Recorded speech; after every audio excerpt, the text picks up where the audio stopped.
Hello everyone, welcome to knowledge light Girija YouTube channel.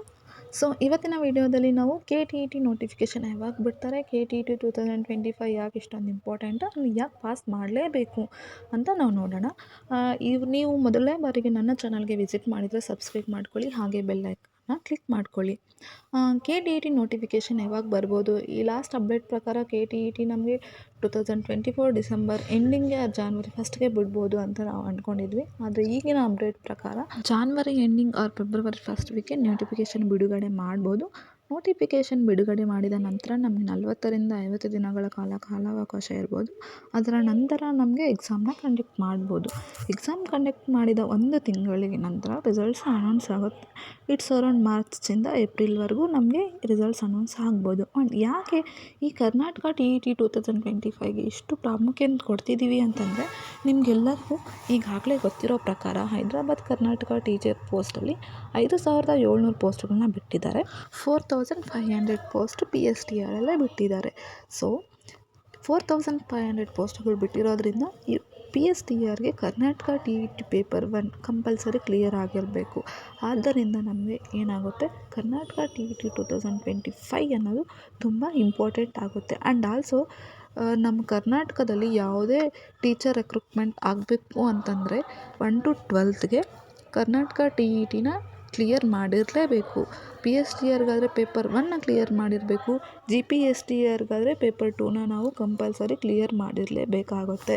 And ನಮಗೆ posting ಅನ್ನೋದು TET ಆದಮೇಲೆ ಬಿಟ್ಟರೆ ತುಂಬ ಹೆಲ್ಪ್ ಆಗುತ್ತೆ. ಇಲ್ಲಿ ತನಕ ಯಾರು TET ಕ್ಲಿಯರ್ ಮಾಡ್ಕೊಂಡಿರಲ್ವೋ ಅಂತಹ ಅಭ್ಯರ್ಥಿಗಳು ಈ ಬಾರಿಯ TETಯನ್ನು ಕ್ಲಿಯರ್ ಮಾಡಿಕೊಂಡು ಪೋಸ್ಟ್ಗೆ ಅಪ್ಲೈ ಮಾಡ್ಕೋಬೋದು. ಹಾಗೆ ನೆಕ್ಸ್ಟ್ TET ಆಗೋಕ್ಕಿಂತ ಮೊದಲೇ ಏನಾದರೂ PSTR ಆಗಲಿ GPSTR ಆಗಲಿ ಪೋಸ್ಟಿಂಗ್ ಬಿಟ್ಟರೆ ನಮಗೇನಾಗುತ್ತೆ, ಈ TET ಅನ್ನೋದು ನೆಕ್ಸ್ಟ್ ಯಾವುದೇ ಪೋಸ್ಟಿಂಗ್ಗಳು ಬಂದರೂ ಅದಕ್ಕೆ ಅಪ್ಲೈ ಮಾಡ್ಕೊಳ್ಳೋಕ್ಕೆ ಹೆಲ್ಪ್ ಆಗುತ್ತೆ. ಆ್ಯಂಡ್ ಆಲ್ಸೋ ಇನ್ನು ಕ್ವಶನ್ ಪೇಪರ್ ವೈಸ್ ನಾವು ಅನಲೈಸ್ ಮಾಡೋದಾದರೆ TET 2024 ಕ್ವಶನ್ ಪೇಪರ್ ನೋಡೋದಾದರೆ ಸಿಲೆಬಸ್ ಚೇಂಜ್ ಆಗಿತ್ತು. ಆ್ಯಂಡ್ ಆಲ್ಸೋ ಕ್ವಶನ್ ಪೇಪರ್ ತುಂಬ ಟಫ್ ಆಗಿ ಕೂಡ ಇತ್ತು. ನಾವು ಸ್ಕೋರ್ ಮಾಡೋದು ಆಗಲಿ ಅಥವಾ ಕ್ಲಿಯರ್ ಮಾಡ್ಕೊಳ್ಳೋದೇ ಆಗಲಿ ತುಂಬ ಕಷ್ಟ ಆಗಿತ್ತು. ಆ್ಯಂಡ್ ನಮ್ಗೆ ಕಾಂಪಿಟೇಷನ್ ಜಾಸ್ತಿ ಆಗ್ತಾ ಬರುತ್ತೆ. ಲೈಕ್ 1 ಇಯರ್ ಆದಮೇಲೆ ನೆಕ್ಸ್ಟ್ ಇಯರ್ ಆದಮೇಲೆ ಅದರ ನೆಕ್ಸ್ಟ್ ಇಯರ್ ನಾವು ಅಪ್ಲಿಕೇಶನ್ ಹಾಕ್ತಾ ಹೋದರೆ TET ಬರೀತಾ ಹೋದರೆ ಕಾಂಪಿಟೇಷನ್ ಜಾಸ್ತಿ ಆಗ್ತಾ ಹೋಗುತ್ತೆ. ಆ್ಯಂಡ್ ಪೇಪರ್ ಪ್ರಿಪ್ರೇಷನ್ನು ಆಪ್ಷನ್ಸ್ ಆಗಲಿ ಅಷ್ಟೇ ಟಫಾಗಿ ಕೇಳ್ತಾ ಹೋಗ್ತಾರೆ. ಆ್ಯಂಡ್ ಸಬ್ಜೆಕ್ಟ್ ನಾಲೆಡ್ಜ್ ಆಗಲಿ ಡೆಪ್ತ್ ಕ್ವೆಶನ್ಸ್ ಕೇಳ್ತಾರೆ.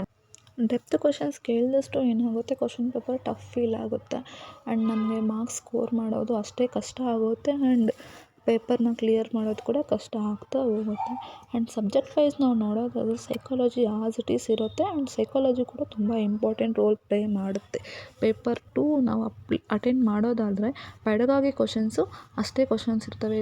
30 ಮಾರ್ಕ್ಸ್ಗೆ 1 ಸಬ್ಜೆಕ್ಟ್ ನಮ್ಗೆ ಕೇಳ್ತಿದ್ದಾರೆ ಅಂತಂದರೆ, ಫಾರ್ ಎಕ್ಸಾಂಪಲ್ ಮ್ಯಾಥ್ಸ್ ತೊಗೊಂಡಾಗ ಮ್ಯಾಥ್ಸಲ್ಲಿ 30 ಕ್ವಶನ್ಸ್ ಕೇಳ್ತಾರೆ ಅಂದಾಗ ಅದರಲ್ಲಿ 15 ಕ್ವಶನ್ಸು ಪೆಡಗಾಗಿ ರಿಲೇಟೆಡೇ ಕೇಳ್ತಾರೆ. And 15 questions the content related ಕೇಳ್ತಾರೆ.